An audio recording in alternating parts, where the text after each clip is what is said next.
আসসালামু আলাইকুম। পরিবারের ছোট ছেলের একটু বেশি কর্তব্য থাকে। তার মধ্যে বড় কর্তব্য হচ্ছে বাড়ির আশেপাশে কি আছে না আছে সেটা দেখে সেটা বিক্রি করে নিজের পকেটটা একটু ভারী করা।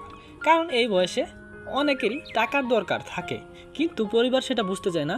আমাদের টাকা আমাদেরকেই জোগাড় করতে হবে। চাল ডাল সুপারি যা আছে সব বিক্রি করে আমাদের পকেটটা একটু হলেও ভারী করতে হবে। বাবার পকেট মারিং এবং মায়েকে পাম দিয়ে তার কাছ থেকে কিছু টাকা হাতিয়ে নেওয়া, এমনকি পরিবারের সবার কাছ থেকেই কিছু কিছু টাকা হাওলাত নিয়ে আর না দেওয়া, এই বাজে অভ্যাসগুলো থাকবেই। আমার মতো অনেকেই আছে যে পরিবারের কাছ থেকে টাকা নিতে অনেক ভালোবাসে, তার মধ্যে আমি হলাম একজন। আমার সবার কাছ থেকে টাকা নিতে ভালো লাগে, কিন্তু দিতে পারি না। হাওলাতের কথা বলে নিলে কি হবে, কিন্তু ফেরত দেয় না।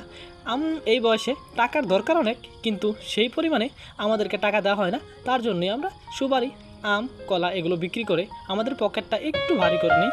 মাকে পাম দিয়ে তো টাকা নিয়েই থাকি। আমার মতো কে কে আছো পরিবারের ছোট ছেলে এমন টাকা নিতে অনেক বেশি? আসসালামু আলাইকুম।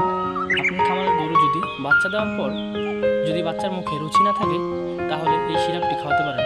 এই সিরাপটি খাওয়ানোর ফলে আপনার বাচ্চার অনেকটাই পরিবর্তন দেখতে পারবেন। আমার এই বাচ্চা অনেকদিন যাবত তার মায়ের দুধ টেনে খাচ্ছিল না। এই সিরাপটা খাওয়ানোর পর ইনশাআল্লাহ তার মায়ের দুধ অনায়াসে খাচ্ছে। আসসালামু আলাইকুম।